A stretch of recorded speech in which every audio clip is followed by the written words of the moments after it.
nung una nahirapan ako yung hindi kakain ng kanin. Pero unti-unti. Wala na.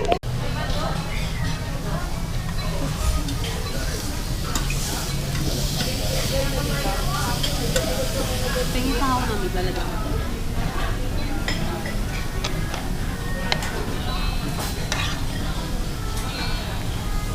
I think okay na. Okay na. Like mango chicken lychee. Lychee. Yung replain mo.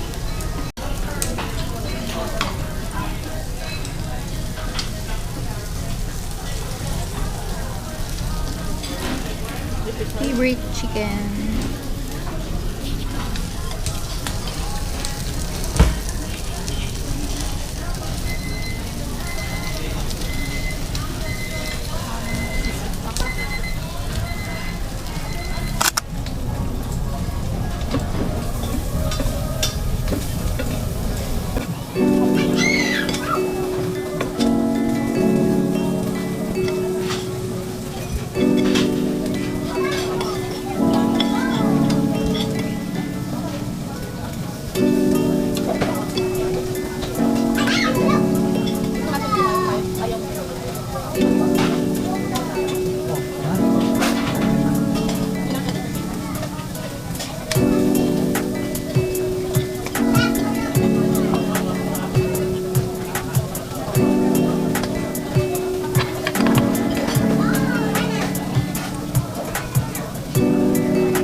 May tattoo na siyang bag. Baka nag-bite. Bite. Bite. Gym ka rin, Carl? Gym ka para yung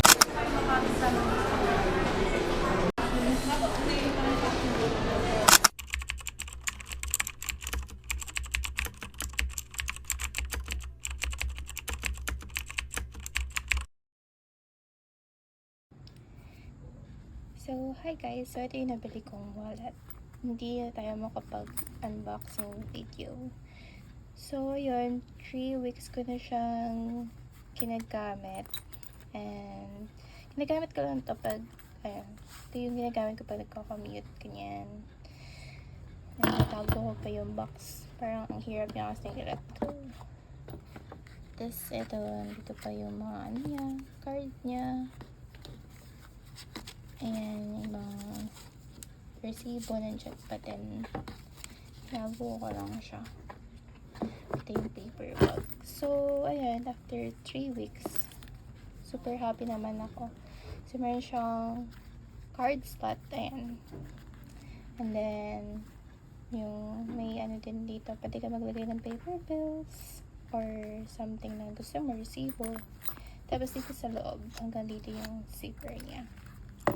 And then, ito kasi usually, ang paglagay nito is pag ganito. Ay, ang dami ko palang hindi naka-arrange. So, ito, ganito yan.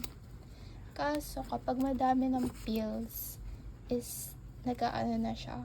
Parang, kung mapapansin niya, ayan, konti lang yung ano niya sa zipper. Nakakagat na siya. Pero, ayan, hindi. Kasi, konti lang yung bills ko. Kaya ngayon, ang ginagawa ko, tinutupi ko siya ng ganito. Kaya, para kahit madaming bills, okay lang. Ayan. And, ayan, dito ko nalagay yung coins ko. Okay naman siya kahit madaming coins. Hindi naman siya ganun ka-bulky. So, ayun. And coins. And yung zipper niya, super nice, soft. Tapos yung card niya din, madali lang naman siyang kunin dito. Ito yung lagi kong ginagamit. So, siya yung laging nandito sa taas. Yung dito sa baba, yung mga less ko na ginagamit. Kaya, kasi mahirap siyang kunin. Super hirap niya. So, ito na lang yung kinukuha ko. Kaya ito yung nasa taas. So, if I would rate this, siguro 8.5. Yan. But, totally overall, I love the color, I love the quality and performance. Ang issue lang talaga dito is etong yung dito sa paper bills niya. But, minimal lang naman. So, ayan. Yes.